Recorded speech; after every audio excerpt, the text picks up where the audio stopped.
تو آئے چلیں ہم ذرا ایک تھوڑا سا تحقیق کی طرف جاتے ہیں اور دیکھتے ہیں کہ اس نے کتنی تعلیم حاصل کی اور کہاں کہاں سے تعلیم حاصل کی۔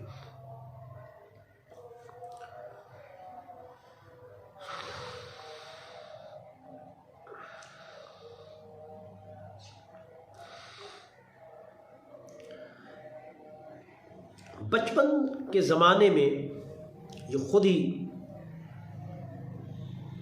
اپنا تعلیم کا بتاتا ہے۔ بچپن کے زمانے میں میری تعلیم اس طرح ہوئی، مرزا غلام احمد قادیانی کہتا ہے کہ جب میں 6 سال کا تھا تو ایک فارسی خواہ معلم میرے لیے نوکر رکھا گیا، جنہوں نے قرآن شریف اور چند فارسی کی کتابیں مجھے پڑھائی، اور اس بزرگ کا نام فضل الہی تھا۔ بات سمجھ آ گئی؟ مرزا غلام احمد قادیانی یہ کہتا ہے کہ جب میں 6 سال کا ہوا تو میرے باپ نے ہمارے گھر میں ہی ٹیوشن کے طور پر ایک استاد رکھ دیا، اور اس نے مجھے قرآن پاک کی تعلیم دی، قرآن پاک پڑھایا اور فارسی کی چند کتابیں انہوں نے پڑھائی، اور اس کا نام تھا فضل الہی۔ اور یہ کہتے ہیں کہ جب میری عمر 10 سال کی ہوئی تو ایک عربی خواں، عربی پڑھنے والا مولوی صاحب میری تربیت کے لیے مقرر کیے گئے، جن کا نام فضل احمد تھا۔ میں خیال کرتا ہوں کہ چونکہ میری تعلیم خداوندی کے فضل کے ایک ابتدائی تخم ریزی سے تھی، اس لیے ان استادوں کے نام کا پہلا لفظ بھی فضل ہی تھا۔ یہ خود کہتا ہے کہ میرے جو ابتدائی استاد ہیں، پہلے کا نام اس نے بتایا فضل الہی، اور دوسرے کا نام اس نے بتایا، پہلے کا نام کیا بتایا اس نے؟ فضل الہی، اور دوسرے کا نام جو اس نے بتایا فضل احمد۔ تو یہ فا سے شروع ہوتا ہے، تو یہ اشارہ ہے اللہ کے فضل کی طرف کہ اس کا مجھ پر فضل ہوا۔ عزیزان گرامی، اس میں یہ سوچیں کہ اس کے والد نے تربیت کے لیے کہ میرے بیٹے کی ذہن سازی ہو اور میرے بیٹے کی اچھی تربیت ہو، تو گھر میں ایک استاد رکھا، اور اس استاد نے اس کی تربیت کی اور اس کی دیکھ بھال کی، اور عربی خواہ تھا، اسے عربی آتی تھی پڑھنا، تو اسے عربی سکھائی۔ اب ذرا اس نقطے کی طرف جائیں۔ جو نبی ہوتا ہے وہ پیدائشی طور پر تربیت یافتہ ہوتا ہے، اسے کسی استاد کی ضرورت نہیں ہوتی، اور جو نبی ہوتا ہے پیدائشی طور پر ازل سے ہی اس کا ذہن مبرہ اور منزہ اور پاک اور شفاف اور شفاف ہوتا ہے، اور جو نبی ہوتا ہے اس کے دل میں، اس کے دماغ میں کوئی غلط خیالات، کوئی کھیلنے کے، کودنے کے، بھاگنے کے، ظاہر بات ایک بچپن کا زمانہ ہوتا ہے، کھیل کود کا زمانہ ہوتا ہے، تو نبی جو ہے ان چیزوں سے مبرہ اور منزہ ہوتا ہے۔ نبی کریم صلی اللہ علیہ وسلم کے بچپنا میں سے آتا ہے کہ جب بھی آپ کھیلنے کا ارادہ کرتے بچوں کو دیکھتے ہوئے، تو آپ فرماتے ہیں کہ کوئی میری انگل پکڑ کر مجھے کھینچ لیتا اور کہہ دیتا کہ اے آخر النبی، اے محمد صلی اللہ علیہ وسلم، تمہیں اس کام کے لیے پیدا نہیں کیا گیا۔ یہ تھا ہمارے نبی صلی اللہ علیہ وسلم کا کمال۔ ہمارے نبی صلی اللہ علیہ وسلم نے 40 سال زندگی گزاری ہے، کوئی ثابت نہیں کر سکتا کہ وَلَا تَخُطُّهُ بِيَمِينِكَ، کہ آپ نے کسی کے پاس جا کر کچھ پڑھا ہو یا کچھ سیکھا ہو لکھنا۔ آپ نے کسی کے پاس بھی جا کر کچھ نہیں سیکھا اور نہ ہی کچھ پڑھا۔ تو مرزا صاحب کے تو 6 سال کی عمر ہوئی تو اس کے لیے استاد الگ تھا، پھر جب 10 سال کی ہوئی تو اس کی تربیت کے لیے اس کا استاد الگ تھا۔ معلوم ہوا کہ اس کا مرزا صاحب جو ہے، مرزا غلام احمد قادیانی جو ہے، ٹھیک ہے، اس کی تربیت کے لیے ایک استاد مقرر کرنا اس بات پر دلالت کرتا ہے کہ یہ نبی کبھی نہیں ہو سکتا، کیونکہ نبی ظاہری استاذوں کے پاس جا کر پڑھنے سے مبرہ اور پاک اور مبرہ ہے۔ اور کہتا ہے کہ جب اس کی عمر 18 سال ہوئی تو ایک مولوی صاحب سے چند سال پڑھنے کا اتفاق ہوا. اس کا نام تھا گل علی شاہ. گل علی شاہ، پہلے کا نام فضل الہی، دوسرے کا نام فضل احمد، تیسرے کا نام گل الہی تھا، جس کے پاس اس نے جناب نحو پڑھی ہے، منطق پڑھی ہے، یعنی علوم نحویہ، علوم منطقیہ وغیرہ، یہ اس نے اس استاد سے حاصل کیے. یہ جو پیغمبر ہوتے ہیں، جو انبیاء علیہ السلام ہوتے ہیں، انہیں نحو پڑھنے کی ضرورت نہیں ہے، انہیں صرف پڑھنے کی ضرورت نہیں ہے، انہیں فصاحت پڑھنے کی ضرورت نہیں ہے، انہیں بلاغت پڑھنے کی ضرورت نہیں ہے، اس لیے کہ وہ خود اتنے فصیح اور بلیغ ہوتے ہیں. اللہ پاک ان کے اندر اتنی صلاحیت پیدا کر دیتا ہے کہ ان سے تلفظاتی بھی غلطی نہیں ہوتی. کسی عرب کے شاعر نے یہ چیلنج کر دیا کہ قرآن عظیم فرقان مجید میں جو لفظ آیا ہے یستہزئ، استہزاء کا لفظ آیا ہے، تو یہ استہزاء جو ہے یہ لفظ فصیح اور بلیغ نہیں ہے. جب اس نے چیلنج کیا کہ یہ جو مسلمانوں کا قرآن ہے اس کے اندر یستہزئون کا لفظ آیا ہے، استہزاء کا لفظ آیا ہے، تو یہ فصیح اور بلیغ نہیں ہے، تو اگر کسی کلام میں ایک لفظ بھی فصیح اور بلیغ نہ ہو تو وہ کلام جو ہے وہ فصاحت اور بلاغت سے خالی ہو جاتا ہے. تو فالح اس نے چیلنج کر دیا کہ یہ قرآن فصیح اور بلیغ نہیں ہے. تو اس کے لیے مناظرہ ہوا. نبی کریم صلی اللہ علیہ وسلم اور ہزاروں لوگ جو ہے موجود تھے. تو نبی علیہ الصلوۃ والسلام مناظرے والی جگہ تشریف لے گئے اور آپ مناظرے کے لیے پہلے جا کر اس شخص کے آنے سے پہلے بیٹھ گئے. اور جیسے ہی وہ شخص شاعر آیا تو آتے ہی ظاہر بات ہے کہ نبی علیہ الصلوۃ والسلام کا ایک روب تھا، دبدبہ تھا، آپ کی ہیبت تھی، اور آپ کا خود ارشاد گرامی ہے کہ اللہ پاک نے مجھے اتنی ہیبت دی ہے کہ میرا دشمن 1 مہینے کی مصافحت پر بھی بیٹھا ہو تو وہاں بھی اسے پتہ چل جائے تو وہ میری دہشت سے کانپنا شروع ہو جاتا ہے، اس کے دل میں ہیبت پیدا ہو جاتی ہے 1 مہینہ دور. تو وہ جیسے ہی وہ شاعر آیا تو اس نے نبی علیہ الصلوۃ والسلام کے ساتھ بیٹھنے لگا مصافحہ کرنے کے لیے. تو